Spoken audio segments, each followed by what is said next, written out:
Colombia. Negociación colectiva en el sector público 2013.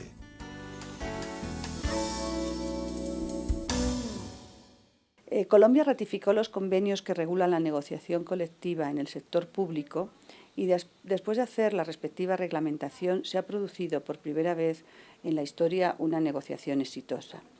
La OIT ha brindado acompañamiento técnico en todo el proceso y cabe destacar la socialización que se hizo en todo el país para preparar a los actores hacia la negociación. El 16 de mayo de 2013 se firmó en el Palacio de Nariño, en Bogotá, el primer acuerdo laboral entre el Gobierno Nacional y los empleados públicos, representados por las tres centrales obreras, CGT, CTC y CUT, y las 6 federaciones nacionales de empleados estatales.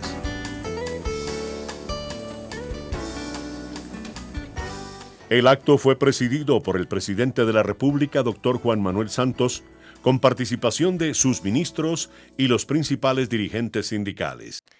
Hace un año, 24 de mayo, firmé el decreto 1092 y cómo me complace que un año después estemos firmando este decreto donde se materializa el resultado de esta nueva relación entre los servidores públicos, entre los funcionarios y el gobierno. Yo siempre he creído que el diálogo y la concertación son caminos mucho más fructíferos, a veces más difíciles. Hay que tener mucha paciencia, pero son mucho más fructíferos que la confrontación, las divisiones, los enfrentamientos. Este paso que hemos dado hoy para mí es especialmente satisfactorio. Les agradezco muchísimo a los líderes de las diferentes centrales, de los sindicatos, su buena voluntad.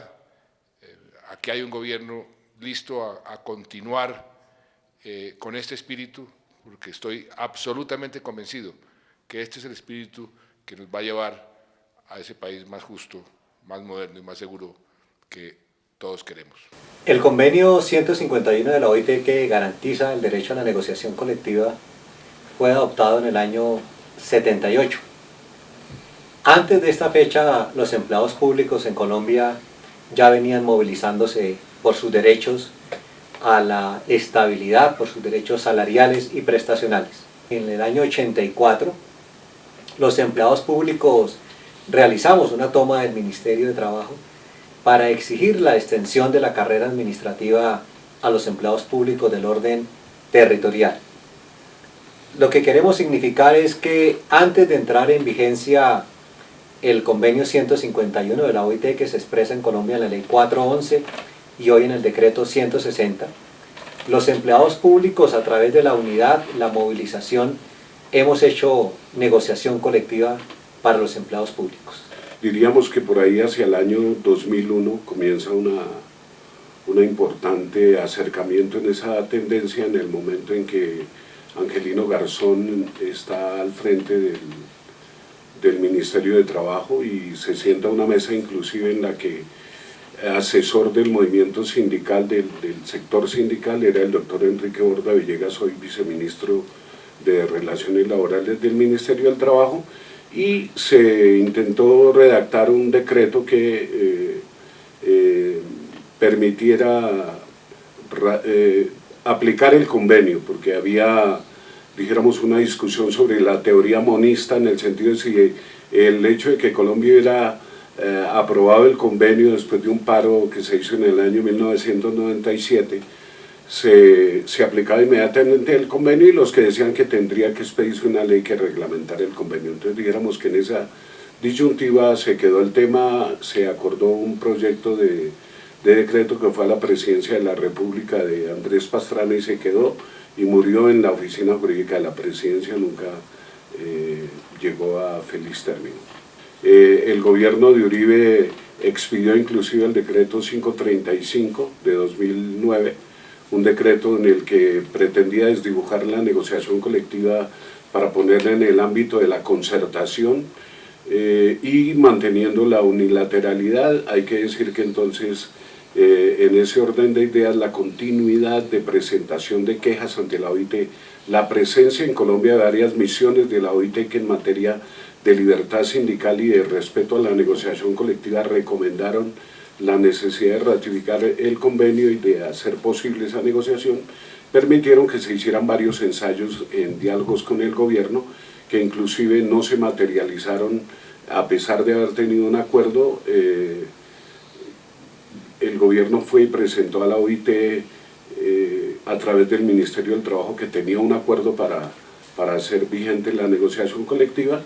y luego se abstuvo de expedir el decreto. Así que con la llegada de Rafael Pardo al Ministerio del Trabajo se retoma nuevamente ese escenario de conversaciones con los actores que estamos aquí presentes y finalmente, aunque no fue lo acordado tampoco, el gobierno expidió el decreto 1092. Como venimos de hacer una modificación del 535, pues se muestra un avance significativo por cuanto este sí ya permite la negociación y este sí ya habla del convenio 151 de la OIT, que era lo que nosotros veníamos pidiendo desde años atrás, con el decreto 1092, que había sido un avance significativo si lo comparábamos con el 535, pues empezamos a negociar. Hay que decir que pues en eso el gobierno juega mucho porque es la voluntad del gobierno de sentarse a negociar y con Rafael Pardo en el ministerio pues se logró que se sentara a negociar con la bancada sindical que la hemos llamado nosotros como bancada sindical del sector estatal. La unidad de pliego, la unidad de los trabajadores en torno de un solo propósito, permitió de alguna manera encontrar una interlocución unificada de parte del gobierno expresada en esos ministros en Planeación Nacional y en el Departamento Administrativo de la Función Pública, de tal suerte que ellos están allí delegados por el presidente de la República, porque en el marco de las competencias de un pliego unificado, elaborado técnicamente con el apoyo del doctor Jairo Villegas Arbeláez, hace que el presidente delegue en sus ministros y en los directores de departamentos como el tema de planeación y función pública. A mí me llamaba la atención personalmente que los directivos de las tres centrales obreras, CTC, CUT, CGT, a veces difícilmente se sentaban en la misma mesa, y en algunos espacios donde yo estuve veía que cuando el uno llegaba el otro más bien prefería irse. Y nosotros tomamos la decisión como presidentes de las federaciones y en el caso de la CUT, pues Francisco Maltés ha sido fundamental allá de jalonar el proceso en el sector estatal, y decidimos que había que sentarnos en la misma mesa y tratar todos los temas. Hoy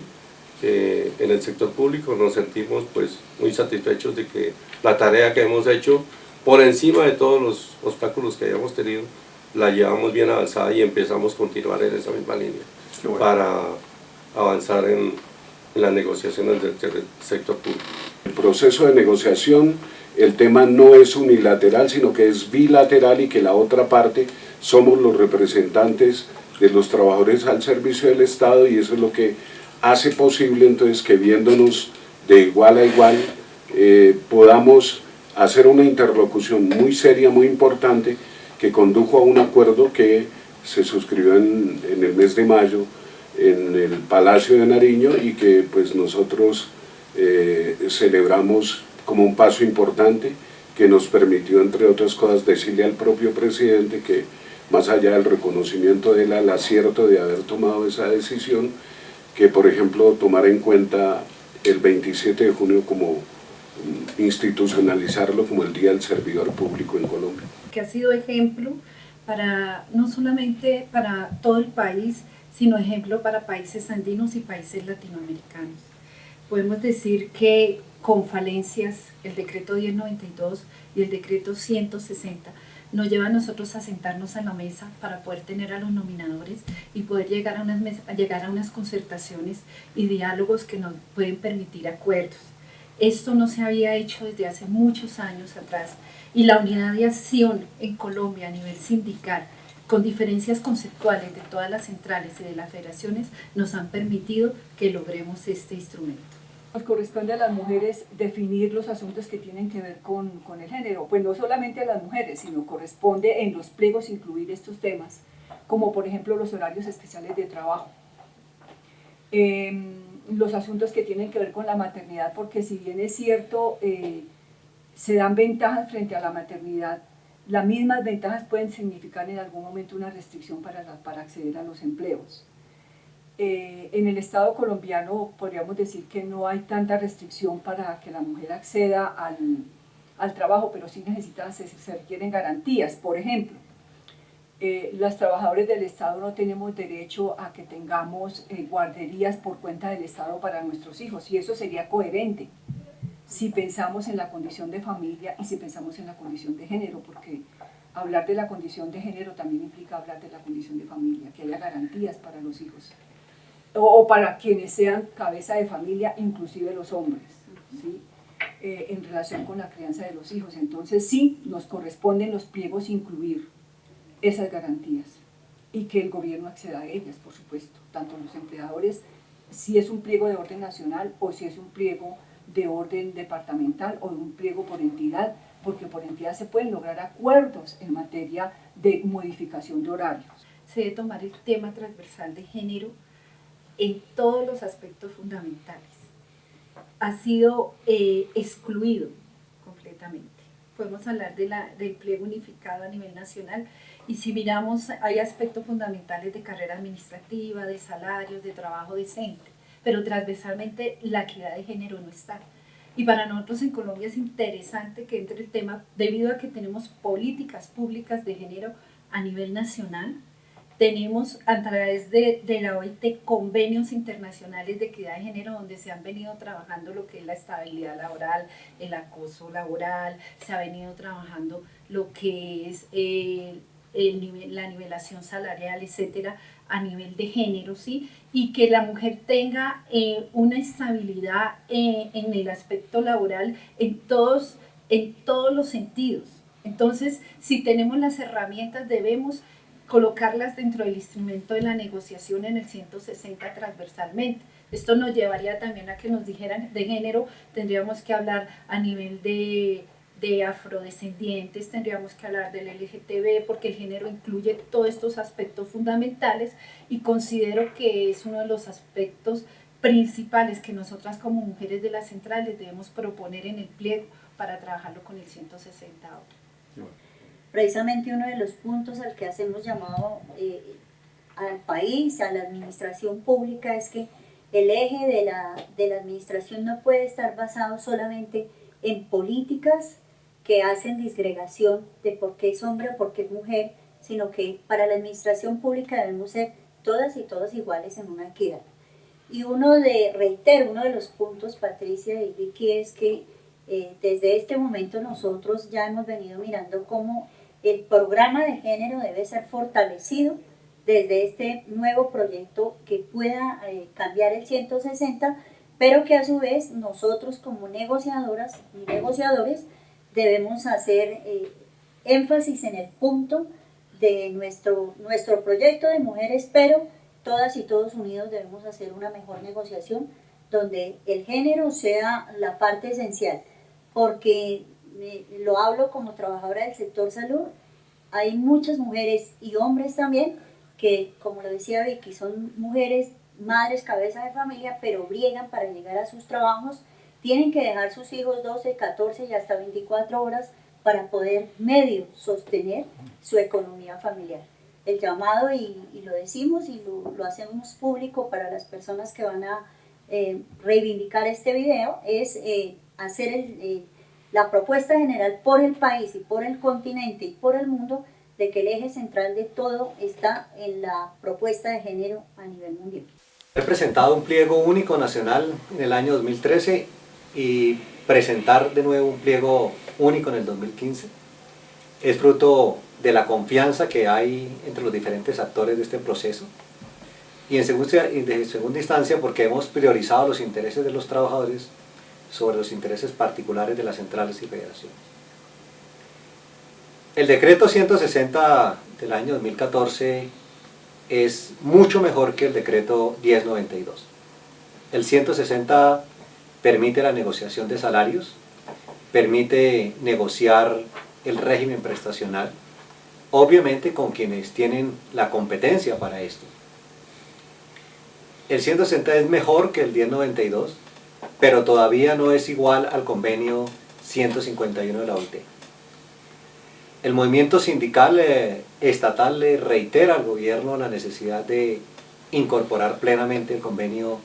151. Queremos que se modifique el decreto 160, incluyendo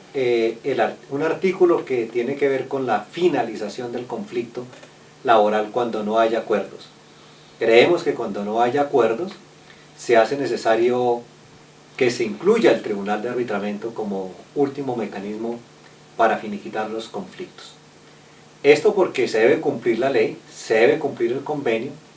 y además porque hemos observado que muchos nominadores, toda vez que la mediación, que es lo que está hoy en el 160, a la larga no resuelve el conflicto, ha permitido que los nominadores utilicen esto para dilatar las negociaciones, para negar peticiones sin fundamento y posteriormente para no cumplir los acuerdos. Creemos que es necesario incorporar a plenitud, sin ninguna restricción, el convenio 151 en el decreto nuevo que creemos se debe expedir concertadamente para reglamentar la negociación colectiva en Colombia.